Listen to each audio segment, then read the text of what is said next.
Dobar dan. Danas predstavljamo ASV liniju proizvoda od kompanije Fligl. Prva koju imamo ovdje je Fligl ASV 3101 Taurus. To je jedna od većih prikolica koju Fligl posjeduje, čija je ukupna nosivost 34 tone i zapremina približno 60 kubnih metara. Ovo je prikolica za veća gazdinstva jer zapremina 60 kubika nije baš uobičajena kod nas, ali također imamo kupce kojima je ovo interesantno. Ono što je zanimljivo na ovoj prikolici je to da posjeduje upravljajuće osovine koje su kontrolisane putem ISO-BUS sistema. Znači nemamo upravljajuće spone, već se upravljanje osovina prikolice vrši preko ISO-BUS sistema od strane traktora. Dakle, elektroupravljanje. Ono što je također zanimljivo kod ASV prikolica, to je mogućnost nadogradnje različitih alata na zadnjoj strani, odnosno različitih istovarnih dodataka. Ovdje vidimo klasična zadnja vrata, znači za prevoz rasutih materija sa istovarnim šiberom na donjoj strani. ASV prikolice su prikolice koje ne vrše kipovanje materijala, već se materijal istovara izguravanjem materijala sa prednje strane putem hidrauličnog zida.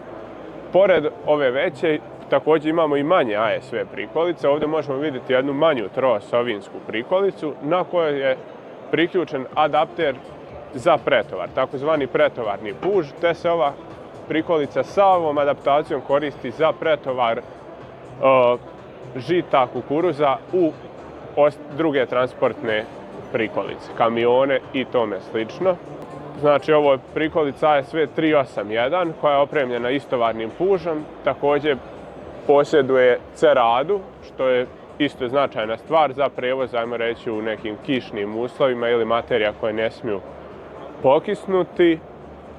Kao što možemo vidjeti, sve osovine imaju zračno ogibljenje, nalaze se na zračnim jastucima, također pneumatski sistem kočenja i za razliku od ovih većih prikolica, na ovim manjim imamo mehaničko upravljanje osovina. Dakle, također nisu fiksne osovine, imamo motajuće osovine, ali nisu upravljajuće preko ISO-BUS sistema, već pomoću upravljajućih ruku.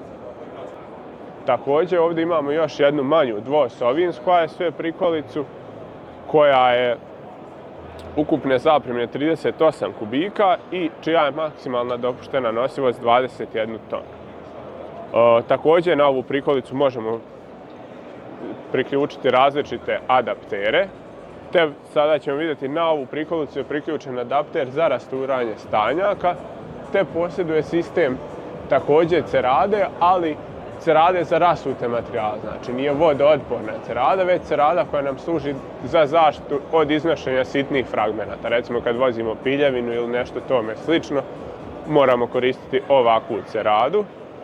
Te ovdje možemo vidjeti na zadnjoj strani adapter za rasturanje stanjaka, znači sastoji se iz 3 horizontalna valjka za rasturanje stanjaka. Također ovdje veoma dobro možemo vidjeti unutrašnjost same prikolice, te vidimo taj hidraulični zid pomoću kojeg se vrši istovar i vidimo da on sa svih strana posjeduje gumene zaptivke koje osiguravaju veoma dobro čišćenje površina prikolice. Ova prikolica ima fiksne osovine, znači nisu motajuće, ali također se može naručiti da zadnja osovina bude upravljajuća.